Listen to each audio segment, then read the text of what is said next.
Assalamualaikum warahmatullahi wabarakatuh. Alhamdulillah wassalatu wassalamu ala Rasulillah wa ala alihi wa sahbihi wa man tabi'ahum. Apa anak-anak? Kami sihat? Alhamdulillah. Okey, alhamdulillah. Pagi ni kita sambung cerita kita, dan cerita kita hari ini ialah sembang-sembang pagi kita daripada surah Ar-Rahman. Ayat ke berapa? Ayat yang kedua. Apa bunyi dia? Macam mana bunyi ayat yang kedua? Allamal Quran. Allama maksud daripada dia? Allama maksudnya adalah mengajar. Okey.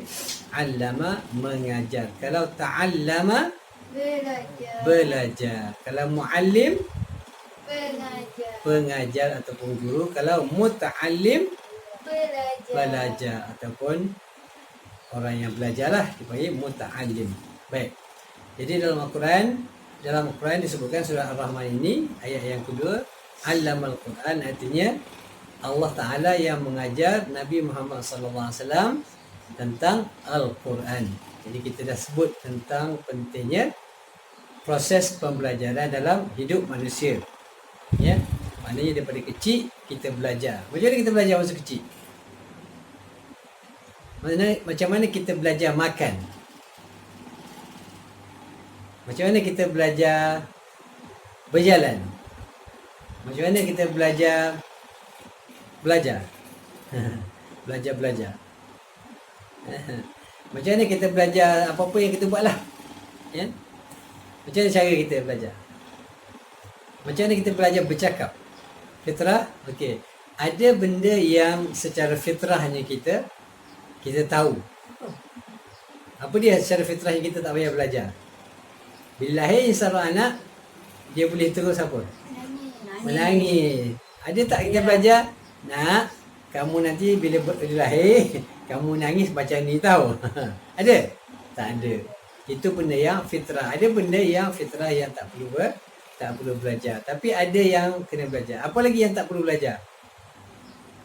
Makan tak perlu belajar sebenarnya. Yang perlu belajar ialah cara makan. Cara makan kita kena ajar. Ada anak-anak yang makan tangan kiri. Kidal. Ada? Siapa kidal? Kak Arah. Kan? Kak Arah kidal kan?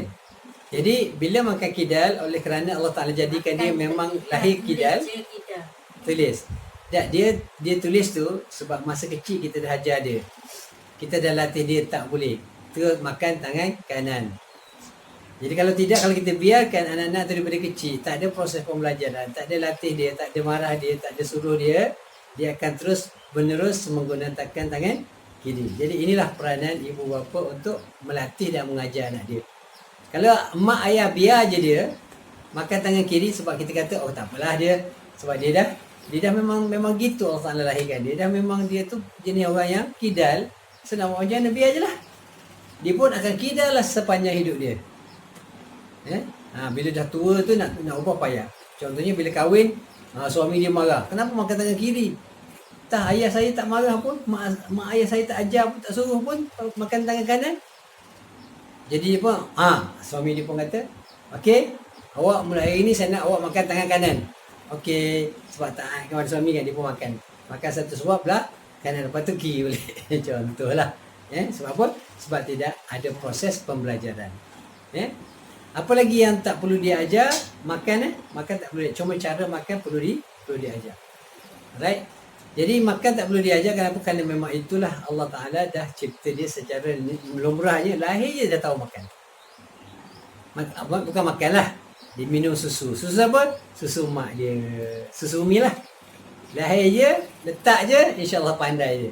Tak perlu nak ajar. Mula-mula masuk dalam mulut, lepas tu sedut. Tahu tak? Tak pernah je belajar tak? Pernah tak?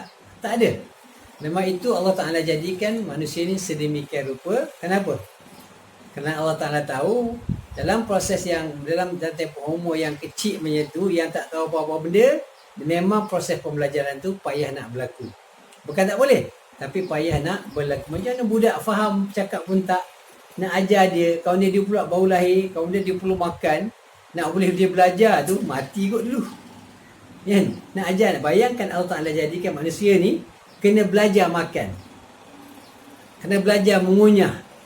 Kena belajar segala-galanya. Nak makan tu, macam mana jadi agak. Budak kecil, baru lahir, kita nak cakap dia, ni, cara dia awak isap susu ni macam ni. Bayangkan kalau itu kena buat. Faham tak budak tu? Budak tu tak faham. Macam mana dia isap? Tak pandai. Letak mulut. Dia tak tahu nak buat sebab apa? Sebab tak ada orang ajar dia. Contohnya, kalau itu berlaku, apa yang jadi? Matilah budak tu. Dia tak faham. Hari ni pun kita dah besar-besar macam ni pun ajar pun payah faham. Betul? Kadang-kadang lah. Dah faham. Tak buat juga. Yang disuruh macam tu. Jadi proses pembelajaran seperti kita jelaskan sangat perlu dalam kehidupan manusia. Jadi apatah lagi sekarang ni kita ambil peluang lah, alhamdulillah semasa PKP ni kita ambil peluang untuk banyak belajar. Proses pembelajaran tu alhamdulillah banyak belajar dan alhamdulillah sambil-sambil Abi borak-borak dengan anak-anak, Abi pun rakam dan insya-Allah kita akan share juga dekat YouTube dan sebagainya untuk manfaat lebih ramai insya-Allah. Baik anak.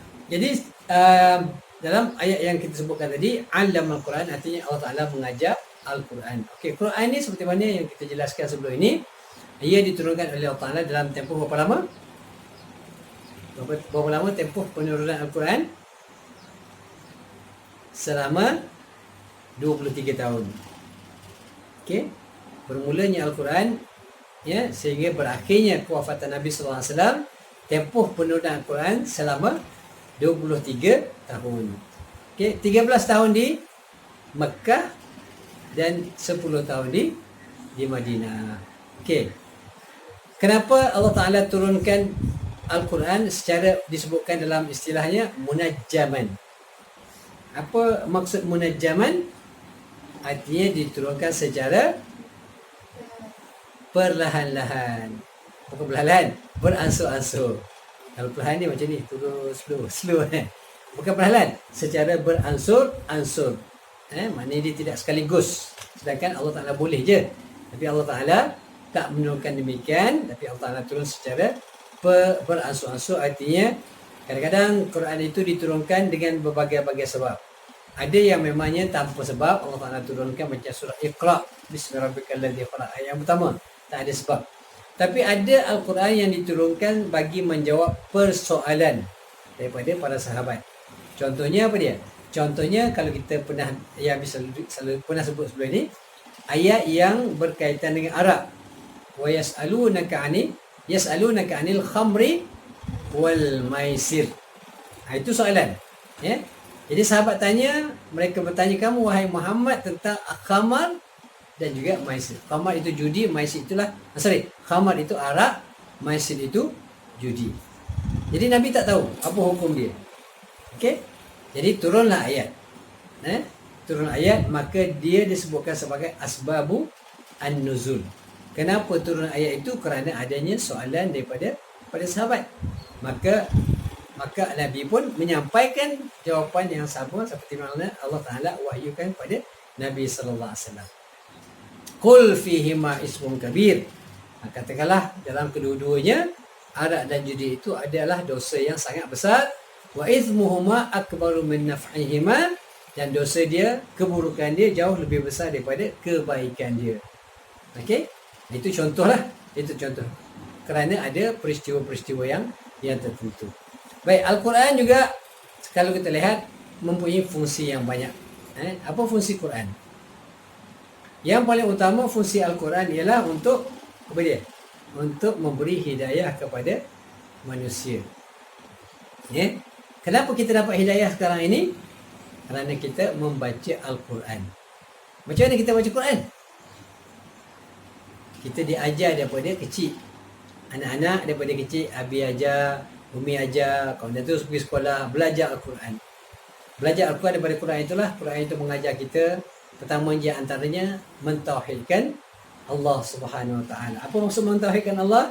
Maksudnya kita mengesakan Allah dan tidak mensyirikkan Allah dengan sesuatu. Okey, so belajar Quran bukan setakat baca. Okey, kalau setakat baca dan bukan juga setakat kita menghafal Al-Quran, kita kena baca dan juga faham. Sebab tu hari ini ramai orang baca Quran, tapi dia tak dapat manfaat apa-apa daripada Al-Quran kecuali hanya mendapat pahala. bagus baca Quran dapat pahala. Sebab memang kita perlukan pahala. Ya, pahala ni bukan perlu di dunia, tapi pahala perlu di akhirat. Dunia perlu pahala ke? Dunia tak perlu pahala. Dunia perlu duit. Tapi di akhirat kita perlukan pahala. Kita perlu pahala dan ganjaran daripada Allah Subhanahu Wa Taala. Kenapa? Kerana di akhirat yang menentukan yang sama ada kita masuk syurga atau tidak adalah pahala. Pahala datang daripada amal-amal soleh kita, amal-amal yang baik yang kita lakukan. Jadi Al-Quran itu diturunkan oleh Allah Ta'ala yang asasnya adalah untuk memberi hidayah kepada manusia. Jadi seperti mana yang habis sebutkan tadi, Quran ini tak cukup hanya semata-mata kita membaca.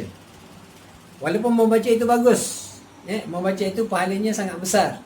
Nabi sebut dalam hadis, yang barang siapa yang membaca Quran, maka satu ayat itu dibagikan 10 hasanah. Betul? Bila kita membaca Al-Quran, maka Allah Ta'ala bagi ganjaran yang besar. Kenapa pahala besar membaca Al-Quran? Kenapa membaca Al-Quran tak sama dengan membaca hadis? Dia punya ganjaran pahala.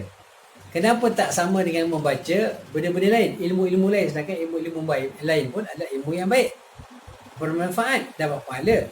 Kita baca sains, kita buat matematik, dapat pahala tak? Dapat pahala. Sebab itu benda yang baik. Apa saja kita belajar benda yang baik, yang boleh membawa kita kepada keredaan Allah SWT, maka kita dapat pahala insya-Allah. Main game? Main game pun dapat pahala? Tapi tengoklah, jangan melampaulah. Game ni kadang-kadang kalau dia melalaikan, yang sampai tak solat, itu jadi berdosa. Okey? Tapi kalau dia main, contoh dia main tu boleh merapatkan hubungan silaturahim contohnya. Boleh merapatkan hubungan antara adik-beradik contohnya. Tapi dalam kadar yang sederhana lah. Jangan sampai tak makan, tak minum, tidur tak tidur sampai tak tidur. Itu berlebihan. Buatlah suatu dengan cara yang bersederhana. Khairul umuri awsatuha. Amal senyum. Okey. Khairul umuri awsatuha, sebaik-baik perkara adalah pertengahan. Ada benda yang harus. Game ini secara umumnya dia harus.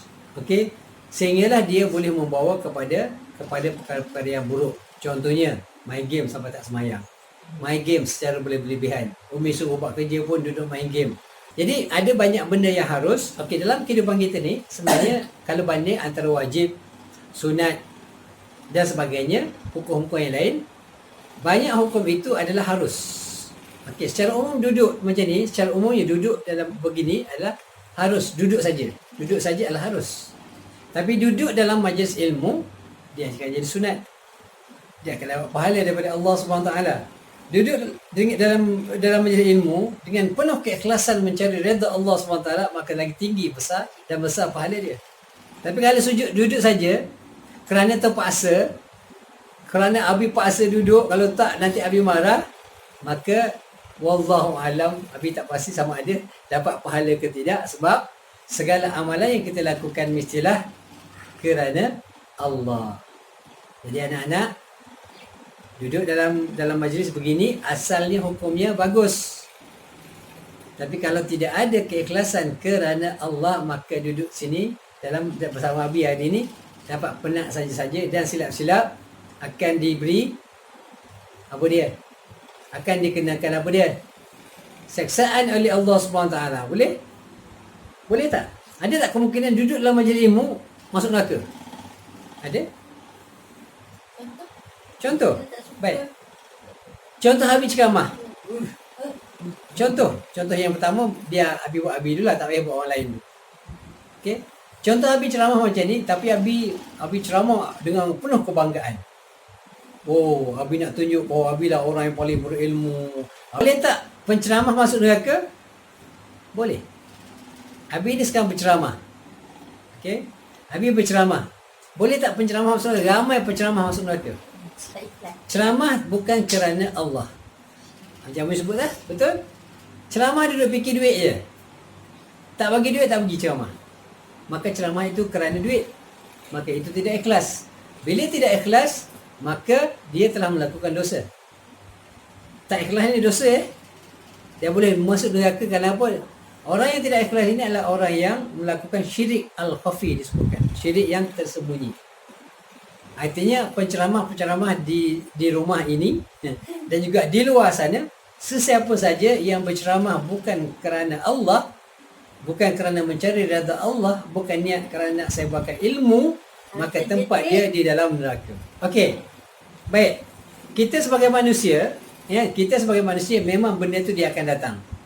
Contoh, seorang penceramah. Okey. Seorang penceramah dia pergi ceramah, memang dia bagi duit. Contoh, dia bagi duit. Okey, boleh tak kita bila orang bagi duit, boleh tak kita masih lagi, contoh Abi.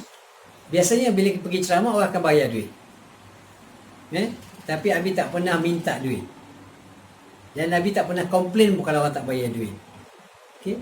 Contohnya orang telefon. Ada banyak kali orang telefon, Ustaz, saya nak minta Ustaz supaya ada ceramah sikit. Jadi sebelum tu saya nak tanya Ustaz, berapa Ustaz minta bayaran? Habis kata astaghfirullahalazim. Astaghfirullah. Saya alhamdulillah setakat sepanjang hidup saya ni tak pernah saya minta duit. Tak pernah letakkan harga. Bagilah, tak bagi pun tak apa. Tak bagi pun insya-Allah. Kalau saya free saya pergi juga. Kan? Jadi tapi dia mau bayar. Dia orang bayar. Tapi oleh sebab mereka bayar, jangan sampai dengan kerana bayar tu maknanya kita pergi. Pergi kerana bayar. Kalau tak pergi tak bayar. Artinya bila kita tak pergi tak bayar, itu artinya kita punya keikhlasan sudah boleh dipertikaikan. Dia pergilah kerana Allah. Baik, sekarang ni kita tahu memang kita pergi orang akan bayar. Contoh Habib buat kuliah subuh dekat kita punya college ni. College apa nama, taman desa college ni. Memang dia orang bagi.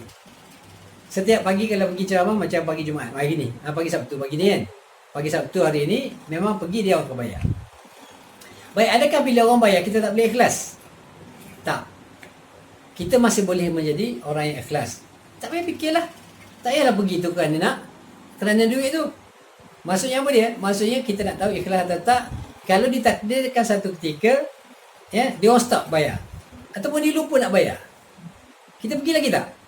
Kalau kita pergi lagi, artinya kita ikhlas lah. Tanda dia. Tapi kalau dah tak pergi, tak nak lah. Bila jemput Ustaz, bila Ustaz minggu depan jadi tak ceramah?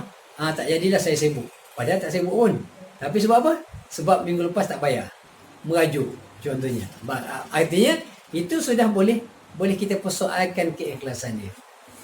Sebab kalaupun orang bayar kita, tapi kita pergi bukan kerana sebab dia bayar, tapi kita pergi kerana nak nyebarkan ilmu, nak sharekan ilmu kita, nak kongsikan ilmu kita, maka kita masih lagi boleh ikhlas kepada Allah SWT. Sama juga macam Habib pergi kerja. Habib pergi sebagai pensyarah contohnya, kita pergi menyampaikan lecture kepada pelajar kita. Kita dibayar gaji. Boleh tak kita ikhlas? Masih boleh. Walaupun kita kerja tu dibayar gaji, tapi tidak semesti bila kita bayar gaji je habis pahala tak. Tak semesti. Dia bergantung kepada niat kita. Bila kita pergi nak buat sesuatu, walaupun dibayar, tapi kita buat dengan penuh amanah, dia buat dengan yang terbaik, itu tanda kita ikhlas lah. Bukan main cincang-cincang je, pergi lebih buat kurang, kemudian pergi bagi lecture tak bersedia pun, PowerPoint tak siap, apa benda tak siap, semua pergi masuk kelas pelajar buat kerja je, tak ada bersedia. Itu tanda tidak ikhlas lah. Orang ikhlas ni akan lakukan benda sesuatu perkara itu dengan cara yang terbaik, walaupun dibayar gaji, tapi dibuat kerana Allah SWT, kerana tunaikan tanggungjawab dia. Niat juga. Mesti kena niat. Sebab itulah Abi selalu pesan pada anak-anak, dan ini pun Abi dapat pesan daripada almarhum ayah dia, Tok Pu. Dia pesan antara kaedah kita nak ikhlas ialah macam mana cara kita nak supaya kita sentiasa istiqamah dalam keikhlasan. Setiap kali kita nak buat benda-benda pun, kita selalu bercakap dengan Allah, berkomunikasi dengan Allah Subhanahu Wa Taala. Contoh, katalah pagi ni Abi nak pergi kuliah subuh pagi kan. Jadi Abi pun duduk sekejap macam ni, ataupun tak mesti duduklah, sambil-sambil nak pergi, nak ambil kitab, nak ke mahkamah kitab, nak buat pergi tu, dalam hati cakap, ya Allah, aku pergi ni hanya mencari redha-Mu ya Allah, maka redalah segala amalan yang aku buat ya Allah. Jadi kita pergi tu dengan apa? Niat kita pergi kerana mencari redha Allah Subhanahu Wa Taala. Itu di antara. Kemudian kadang-kadang bila kita ceramah tu, mana kita tiba-tiba ramai orang datang. Kadang-kadang penceramah ni masalah juga. Dia bila tengok orang ramai datang, wah, dia pun rasa wah, aku rasa aku punya ceramah ni best kot. Orang semua suka nampak happy je. Dia kita pun rasa ujuk pula, rasa kita baik, kita bagus pula. Itu pun kena istighfar. Masa kita kalau ada lintasan, macam Miss sebut tadi, lintasan dia akan datang. Syaitan dia akan datang merosakkan kita. Dengan lintasan-lintasan, dengan fikiran-fikiran yang macam-macam. Engkau baru dia datang pula. Engkau ni ceramah bagus lah, orang suka lah, apalah macam-macam. Kan? Kita pun kita rasa kita hebat. Itu pun rosak. Jadi kita kena istighfar. Lepas kita buat, Tokku pun ajar, roh Tokku ajar, dia kata bila kita dah siap, kita pun selalu juga kena istighfar pada Allah. Ya Allah, minta maaf kalau ada lintasan-lintasan yang tidak baik, maka maafkan aku ya Allah. Okey, sebab itulah penceramah pun walaupun dia banyak memberikan ceramah-ceramah dan dia boleh memberikan keinsafan. Kadang-kadang penceramah dia bagi ceramah sampai orang menangis. Tapi akhirnya dia masuk neraka. Kalau dia tidak ikhlas kepada Allah Subhanahu Wa Taala. Sebab kita pernah dengar hadis habis ada sebut hadis ada 3 golongan di hari akhirat nanti. Okey, di akhirat nanti ada tiga golongan manusia. Yang dibawa kepada Allah Subhanahu Wa Taala, bila dibawa kepada Allah Subhanahu Wa Taala, jadi Allah Taala tanya, "Apa yang kamu lakukan untuk agamaku?" Maka kata golongan yang pertama, "Ya Allah, kami telah berjuang di jalan-Mu ya Allah. Kami mati syahid di jalan-Mu ya Allah." Maka Allah kata apa? Kamu bohong. Kamu pergi berjuang sehingga kamu mati, sebenarnya kamu pergi berjuang bukan untuk aku. Kata Allah SWT kepada golongan ini. Kamu pergi kerana apa? Kerana nak tunjuk pada orang bahawa kamu itu seorang yang berani, seorang pahlawan yang hebat. Maka kamu pergi berperang sebab itu. Sebab nak cari glamour, nak suruh nampak kita ni hebat, maka kita pergi perang. Maka bawa mereka ke dalam neraka, wahai malaikat. Allah Ta'ala perintahkan dia campak orang yang berjuang ni. Jihad dia mati ni. Zahir pada manusia mati syahid. Tapi di sisi Allah, dia adalah ahli neraka kerana dia telah melakukan syirik kepada Allah. Dia buat suatu amalan kerana nak suruh orang puji, nak suruh orang puja dia. Masuk neraka. Bawa satu lagi golongan. Siapa dia? Orang yang dermawan. Bawa orang dermawan, maka Allah Ta'ala tanya dia, apa yang kamu buat untuk agamaku? Maka orang dermawan maka orang dermawan itu pun berkata, ya Allah, kami masa dunia, kami sangat pemurah ya Allah. Kami belanja, kami maknanya membantu orang susah. COVID-19, kami banyak bantu orang-orang yang susah, orang yang tak dapat kerja, yang maknanya susah nak makan, kami beli makanan, kami bagi hantar makanan ya Allah. Kami habis belanja yang banyak ya Allah. Maka Allah Ta'ala kata, kamu bohong. Kamu buat kenapa? Kerana nak suruh orang puji kamu. Nak suruh orang kata kamu ini seorang yang pemurah, seorang yang baik hati. Nak kata orang ni, banyaknya ustaz ni duit. Tapi nak sentuh sikit apa nama ni, yang viral baru ni. Ustaz Abid Liu, kenal? Ustaz Abid Liu sangat bagus Ustaz sangat bagus. Mana Habib pun selalu tengok video dia. Ceramah dia pun sangat bagus, sangat menusuk hati lah. Dan tapi walau bagaimanapun, sejak akhir-akhir ni bila berlakunya COVID-19 ni, dia banyak membantu. Dan dia bukan sangat mata, dia ambil video dan diviralkan. Bagus dari satu sudut. Ini bukan nak kata Ustaz Billy tak bagus, dia sangat bagus sangat bagus. Cuma dia akan mendedahkan kita kepada suatu anggapan. Walaupun anggapan manusia ni satu sudut tak penting. Tapi dia akan menimbulkan fitnah. Fitnah macam mana? Bila kita ambil gambar, seakan-akan seolah-olah pada zahir, pada pandangan manusia ni, bagi orang yang ada, apatah lagi kalau ada orang yang ada rasa dengki dan sebagainya, dia akan rasa, tengok, nak tunjuk-tunjuk, pergi bawa kereta mewah, bawa barang pergi, kawan-kawan dia tanya lagi, ustaz apa, encik nak apa lagi, doktor nak apa lagi, seolah-olahnya macam boleh bagi segala-galanya. Pada pandangan orang umum, orang umum dia kata nampak macam bermegah-megah, macam nak tunjuk-tunjuk. Tapi dari satu sudut, dan sebagai orang selebriti macam Ustaz Abid Liu tu, dia kena jagalah benda-benda yang macam ni, dia kena jaga juga. Sebab apa? Sebab dia akan membawa fitnah kepada manusia. Walaupun kita buat kerana Allah, kerana Allah kita buat, tapi kita kena jaga juga hubungan kita dengan manusia supaya manusia tak melakukan suatu benda yang boleh menjatuhkan maruah kita. Maknanya walaupun orang kata, sebenarnya tidak kisah pun kalau orang kata apa benda. Kalau kita memang ikhlas, tapi Allah nak kata, memang tak boleh nak buat apa-apa pun. Cuma satu lagi perkara yang sangat bagus kalau Ustaz Abid Liu boleh buat, dia buat macam ni. Walaupun duit tu duit dia, kan, walaupun duit dia, maknanya memang dia memang duit banyak, memang dikatakan memang antara ustaz yang kaya lah di Malaysia ni, sebab ceramah-ceramah dia memang banyak, dan mungkin sumbangan juga dan sebagainya. Jadi kalau boleh, mungkin dengan cara yang lebih cantik, contohnya katalah kalau kita untuk elakkan daripada berlaku fitnah, okey doktor, ini barang-barang daripada sumbangan orang ramai dan kami kumpulkan duit ni dan kami bagikan untuk penggunaan doktor-doktor, apa-apa nurse dan sebagainya kat sini. Jadi bila ada kalimah sebegitu, orang nampak saya ni tak apalah, walaupun mungkin duit tu duit dia. Tapi kalau dia boleh kata, contohnya lah, dia kata untuk kata cover sikit lah supaya tak nampak macam dia lah segala-galanya. Sebab dia bagi, kalau KFC tu penuh truk. Contoh dia bagi, sangat bagus Tapi pada persepsi orang, dia jadi tak bagus sebab nampak macam seolah-olah dia nak menunjuk-nunjuk. Dan setiap hari pergi bawa KFC, setiap pagi makanan, setiap pagi peralatan dengan airconnya, dengan apa semua. Kan? Jadi cara mungkin penampilan itu yang menyebabkan orang berfikir, orang berfikir bahawa dia buat kerana nak tunjuk-tunjuk. Tapi dari satu sudut yang lain, maknanya niat yang ikhlas yang sebenar adalah kurniaan Allah. Sebab tu semalam Abi ada tulis, Abi postkan video, Abi postkan video, postkan video, Abi buatkan doa, kita moga Allah Ta'ala merahmati Ustaz Abid Liu dan menjadikan dia seorang yang al-mukhlasin. Al-mukhlasin ni ialah orang yang diberikan keikhlasan oleh Allah SWT. Kita bimbang, kita sayang sebenarnya.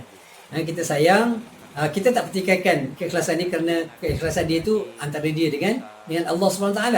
Tapi kita bimbang, takut cara yang dibuat sebegitu, maknanya maknanya buatkan secara terbuka. Kaedah yang sebenar yang patut kita buat bila kita memberikan sumbangan, sedekah dan bantuan sebagainya ialah orang yang tangan kanannya memberi, tangan kirinya tidak menyedarinya atau tidak mengetahuinya. Soalannya maknanya itu kaedah yang terbaik dalam memberikan bantuan. Maknanya biarlah orang tak tahu, tidak mengapa. Itu dari sudut yang zahirnya, al-aslunya, hukum asalnya macam tu. Maknanya kita bagi, kita contoh pergi sedekah masjid contohnya, kita kalau boleh kita sorok, tak nak bagi orang nampak berapa banyak jumlah yang kita bagi. Ini Abi nak share sikit, bukan nak kata kita ikhlas, cuma kaedah macam mana kita nak ikhlas. Katalah ditakdirkan hari itu kita dapat duit banyak, bonus, dan kita nak sedekah masjid RM100. Bila kita ambil RM100, kalau orang yang tak ikhlas, apa dia buat? Dia akan zahirkan, kalau tak, RM100 ya, okey, ambil gambar. Itu jelas sangat tak ikhlas.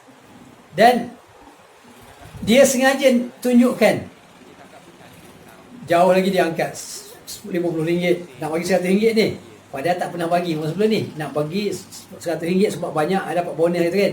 Dia pun, tapi niat dia memang nak suruh orang tengok dan suruh puji dia bagus kan. Dia pun ambil tunjuk satu, dia ambil satu lagi, dua, lepas tu ada pula orang ambil gambar video viral kan. Okey. Bila ini berlaku ada dua keadaan. Keadaan yang pertama memang dia niat nak dapatkan glamour, nak suruh orang puji dan sebagainya. Ada yang kedua, itu yang Ustaz Abid Liu dia punya alasan inilah. Alasan dia yang kedua ialah untuk memberi contoh tauladan kepada orang lain. Jadi dengan harapan valid juga, maknanya kalau memang benar itu dia punya niat, jadi tidak ada isu sangat. Cuma dia kena cover sikitlah. Itu pandangan Nabi secara peribadilah pada Al-Fadhil Ustaz Abid Liu. Pandangan peribadi supaya dia tidak menimbulkan fitnah. Artinya dia boleh cover sikit. Contohnya dia pergi, tuan, okey, ni saya dapat sedikitkan apa lebih bantuan. Ini bukanlah duit saya saja, maknanya kita kumpul duit ramai-ramai. Jadi nampak dia humble sikitlah. Nampak seolah bukan. Tapi cara sekarang yang Abi tengok dalam video tidak ada benda tu. Dia pergi, okey, cik nak apa lagi? Jadi nampak macam gaya itu nak menampakkan seolah-olah, walaupun kita tak tahu apa dalam hati dia, seolah gaya tu macam gaya agak ada gaya macam gaya nampak seperti orang cakap macam nak menunjuk-nunjuk tu. Gaya tu ada. Tapi dengan hati yang ikhlas lah, maknanya kita bukan nak nak kritik ataupun nak mengatakan apa yang dibuat tu tidak betul. Tapi sebab yang asas dia niat dia kerana Allah Ta'ala dan tak ada masalah. Cuma kita sayanglah kalau sekiranya ada terdetik dalam hati atau dalam pemikiran kita bahawa kita buat kita orang yang hebat, kita lah yang terbaik, maka kalau itu berlaku maka sangat sayanglah. Tak kiralah siapa dia, maknanya yang penting kita mengharapkan supaya pertamanya niat mestilah ikhlas kerana Allah, dan niat ikhlas ini adalah kurniaan Allah.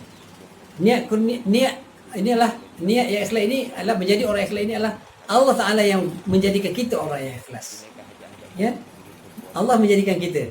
Bukan kita hebat kita jadi ikhlas, tak. Allah memberi. Sebab tu disebutkan mukhlasin. Mukhlas ini menjadi orang-orang yang diberikan keikhlasan oleh Allah Subhanahu Wa Ta'ala. Jadi bukan senang nak dapat ikhlas. Ikhlas ni hanya Allah Ta'ala yang tahu. Hanya Allah Ta'ala yang maha mengetahui. Jadi sebab itulah apa yang kita sebutkan tadi, bahawa siapa pun yang melakukan amalan kalau tidak ikhlas maka dicampakkan oleh Allah Ta'ala dalam neraka. Sebab itulah ramai golongan di akhirat nanti dia bawa, ya Allah aku dah menderma, Allah dah bantu orang yang susah, tapi Allah Ta'ala kata kamu bohong, kamu buat bukan kerana Allah, bukan kerana aku, tapi kamu buat kerana nak tunjuk kamu itu sebagai orang yang hebat, orang yang dermawan, nak pujian, nak sanjungan dan sebagainya, maka campakkan dia dalam neraka Allah SWT. Baik, itu golongan yang kedua. Golongan yang ketiga ialah orang yang alim. Itu yang sangat takut tu. Orang alim, dia pergi ceramah, ramai orang, ribu-ribu, setengah juta mana follow dia contohnya. Tapi dia buat makin dia naik, makin dia rasa bangga, dia rasa takabur, dia rasa dia hebat. Ceramah pun rasa dialah yang terbaik segala-galanya. Dia pun boleh masuk neraka. Dia buat dia bukan lagi kerana Allah. Dia pergi lagi, contohnya ada Abi dengar. Ada Abi dengar penceramah bila nak pergi, ustaz, kalau nak ceramah berapa?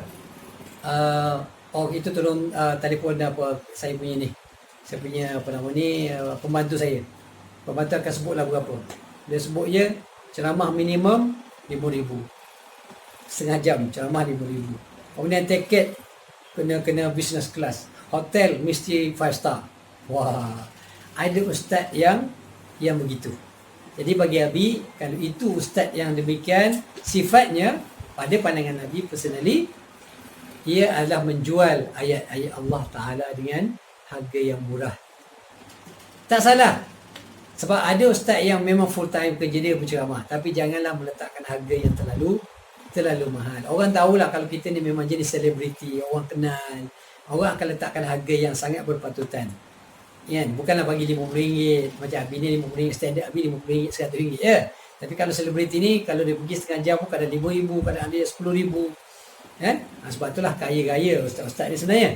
Tidak ada masalah, tapi janganlah meletakkan harga yang terlalu mahal. Ini nasihat ikhlas saya lah kepada para ustaz, selebriti khususnya di luar sana, supaya ramai orang yang boleh dapat lagi manfaat daripada ilmu-ilmu kita, insya-Allah. Jadi yang penting apa? Yang penting ikhlaslah dalam setiap amalan kita, kerana hanya keikhlasan sajalah yang dapat kita mencapai redha Allah Subhanahu Wa Taala, insya-Allah. Nak cukup sekadar itu sembang-sembang pagi kita pagi ni, insya-Allah mudah-mudahan ada kebaikannya. Yang baik daripada Allah Subhanahu Wa Taala, yang lemah, yang kurang adalah kekurangan Abi, insya-Allah minta maafnya. Aku qauli hadza wa astaghfirullah li wa lakum. Wassalamualaikum warahmatullahi wabarakatuh. Kita jumpa lagi, insya-Allah.